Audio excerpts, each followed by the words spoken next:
சந்திராஷ்டமம். இந்த ஒரு வார்த்தைய நம்மில் யாருமே கேள்விப்படாம இருந்திருக்கவே முடியாது இல்லையா? ஆனா அதோட உண்மையான அர்த்தம் என்ன? அது நிஜமாவே பயப்பட வேண்டிய விஷயமா? வாங்க, ஜோதிடத்துல ரொம்பவே முக்கியமா பார்க்கப்படுற இந்த கான்செப்ட பத்தி சிம்பிளா ஆனா ஆழமா தெரிஞ்சுக்கலாம். நம்ம வீட்ல பெரியவங்க சொல்றத கேட்டிருப்போம். டே, இன்னைக்கு சந்திராஷ்டமம், கொஞ்சம் பார்த்துப்போ, வண்டியை மெதுவா ஓட்டு அப்படின்னு. ஏன் இப்படி ஒரு எச்சரிக்கை? உண்மையிலேயே சந்திராஷ்டமம்னா என்ன? அதுக்கு ஏன் இவ்ளோ முக்கியத்துவம் கொடுக்கறாங்க? அதைத்தான் இப்ப பார்க்க போறோம். பாருங்க, அதோட பேர்லயே அர்த்தம் இருக்கு. சந்திரன் பிளஸ் அஷ்டமம். அஷ்டமம்னா சான்ஸ்கிரிட்ல 8.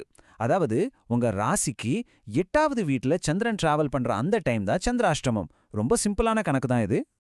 இது ஏதோ வருஷத்துக்கு ஒரு தடவை வர்ற விஷயம்லாம் இல்ல. ஒவ்வொரு மாசமும் கரெக்டா ஒரு 2.25 நாளைக்கு நம்ம கூடவே இருக்கிற ஒரு வானியல் நிகழ்வு.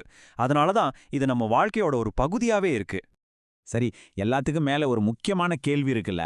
ஏன் இந்த சந்திராஷ்டமம் வந்தாலே எல்லாரும் ஒரு மாதிரி பயப்படுறாங்க, ரொம்ப ஜாக்கிரதையா இருக்கணும்னு சொல்றாங்க? அதுக்கு பின்னாடி இருக்கிற சைக்கலாஜிக்கல் காரணம் என்னவா இருக்கும்? வாங்க அதை தெரிஞ்சுக்கலாம். வேத ஜோதிடத்துல சந்திரனை மனோகாரகன்னு சொல்லுவாங்க. அப்படின்னா என்ன? நம்ம மனசு, நம்ம எண்ணங்கள், நம்ம உணர்ச்சிகள், இது எல்லாத்துக்கும் அதிபதி அவர்தான். அப்படிப்பட்ட சந்திரன் தடைகள், கஷ்டங்களை குறிக்கிற 8வது வீட்டுக்கு வரும்போது, சொல்லுங்க, நம்ம மனநிலையில ஒரு சின்ன தடுமாட்டம் ஏற்படுறது இயல்புதானே? அப்போ அந்த 2.25 நாள்ல என்ன ஆகும்னு கேட்டிங்கன்னா, மனசுல ஒரு மாதிரி தெளிவில்லாம, ஒரு புகைமூட்டம் மாதிரி இருக்கும். டக்குன்னு ஒரு முடிவு எடுக்க முடியாது. சின்ன விஷயத்துக்கெல்லாம் கூட டென்ஷன் ஆகலாம், தேவையில்லாம வாக்குவாதம் வரலாம். எடுக்கிற முயற்சிகள்ல சின்ன சின்ன தடைகள், கவனக்குறைவு இதெல்லாம் நடக்கிறதுக்கான வாய்ப்புகள் அதிகம்னு சொல்றாங்க.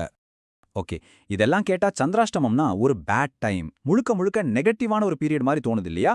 ஆனா வெயிட் பண்ணீங்க, கதை இதோட முடியல. ஒரு நாணயத்துக்கு இன்னொரு பக்கம் இருக்கிற மாதிரி இதுக்கும் ஒரு பாசிட்டிவான பக்கம் இருக்கு.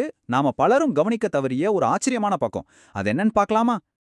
ஆமாங்க, நம்புறதுக்கு கொஞ்சம் கஷ்டமா இருந்தாலும் இதுதான் உண்மை. சந்திராஷ்டமங்கிறது வெறும் எச்சரிக்கையா இருக்க வேண்டிய நேரம் மட்டும் இல்ல. அது நம்மள நாமளே ஆழமா புரிஞ்சுக்க, நமக்குள்ள ஒரு பயணம் செய்யறதுக்கு பிரபஞ்சம் கொடுக்குற ஒரு வாய்ப்பு. நம்ம பார்க்குற பார்வையில தாங்க எல்லாமே இருக்கு. சந்திராஷ்டமத்தை தடைகள், குழப்பம்னு நினைக்கிறத விட்டுட்டு, அத ஆழமான சிந்தனைக்கான நேரம், ஆன்மீக தேடலுக்கான நேரம், ஒரு செல்ஃப் அனாலிசிஸ் பண்ணிக்கிறதுக்கான நேரம்னு பார்த்தா எப்படி இருக்கும்? நிச்சயமா நம்மால அத ஒரு பயனுள்ள நேரமா மாத்திக்க முடியும். ஒரு உதாரணம் சொல்றேன் கேளுங்க. இந்த நாட்கள்ல நீங்க தியானம் செஞ்சீங்கன்னா உங்க கவனம் இன்னும் ஆழமா போகும். ஒரு கஷ்டமான சப்ஜெக்ட படிக்கிறீங்கன்னா அது இன்னும் நல்ல மனசுல பதியும். இந்த உலரத்தோட இரைச்சல்ல இருந்து கொஞ்சம் தள்ளி அமைதியா உங்களோட நீங்களே பேசுறதுக்கு இது ஒரு அருமையான வாய்ப்பு. சரி, இப்போ சந்திராஷ்டமத்தோட நெகட்டிவ், பாசிட்டிவ்னு 2 பக்கத்தையும் பார்த்துட்டோம். இப்ப கேள்வி என்னன்னா, இந்த நேரத்தை எப்படி ஸ்மார்ட்டா ஹேண்டில் பண்றது? பயப்படாம அதே சமயம் பாதுகாப்பா இருக்கிறது எப்படி? அதுக்கு சில பிராக்டிக்கலான ஸ்டெப்ஸ் இருக்கு, வாங்க பார்க்கலாம். ரொம்ப சிம்பிள். புதுசா ஒரு தொழில் ஆரம்பிக்கிறது, பெரிய இன்வெஸ்ட்மெண்ட் பண்றது, முக்கியமான டாக்குமெண்ட்ல கையெழுத்து போடுறது, இதெல்லாம் முடிஞ்சா தள்ளி வைங்க. வாக்குவாதங்களை தவிர்த்து கொஞ்சம் அமைதியா, மௌனமா இருக்கிறது மன அமைதியை கொடுக்கும். ரொம்ப அவசியமான பயணம்னா கொஞ்சம் கூடுதல் கவனத்தோட போயிட்டு வாங்க. இது உங்களை நீங்களே பாதுகாத்துக்கிற ஒரு வழிதான். சரி, இதோட பாதிப்பை குறைக்க ஏதாவது வழி இருக்கான்னு கேட்டா கண்டிப்பா இருக்கு. அதெல்லாம் ஒன்றும் பெரிய சடங்குகள் இல்ல. நம்ம மனசை அமைதியா, பாசிட்டிவா வச்சுக்கக்கூடிய ரொம்ப சிம்பிளான சில விஷயங்கள் தான். முதல்ல தலையில பிறைச்சந்திரனை வச்சிருக்கிற சிவனை நினைச்சு ஓம் நம சிவாய மந்திரத்தை சொல்லலாம். ராத்திரி தூங்குறதுக்கு முன்னாடி ஒரு டம்ளர் வெதுவெதுப்பான பால் குடிக்கிறது மனசுக்கு இதமா இருக்கும். நிலா வந்த பிறகு கொஞ்ச நேரம் அந்த வெளிச்சத்துல நின்னா கூட போதும். இல்லனா தேவைப்படுறவங்களுக்கு அரிசி, பால் மாதிரி வெள்ளை நிற பொருட்களை தானம் செய்யலாம்.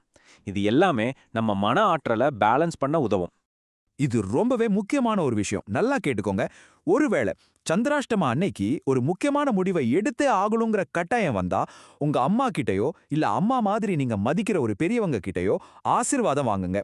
அவங்களோட அந்த பாசிட்டிவ் எனர்ஜி அந்த முடிவோட நெகட்டிவ் தாக்கத்தை குறைக்கிற ஒரு கவசமா வேலை செய்யும். சோ கடைசியா நான் உங்ககிட்டயே ஒரு கேள்வி கேட்கிறேன். சந்திராஷ்டமம்ங்கிறது நாம பயந்து ஒதுக்க வேண்டிய ஒரு காலமா? இல்ல நம்மளோட வேகமான லைஃப்ல ஒரு சின்ன பிரேக் எடுத்து நம்ம உள் மனசை கவனிக்கிறதுக்கு பிரபஞ்சம் நமக்கு அனுப்புற ஒரு ரிமைண்டரா? இனிமே சந்திராஷ்டமம் வரும்போது அதை நீங்க எப்படி பார்க்க போறீங்க? யோசிச்சு பாருங்க.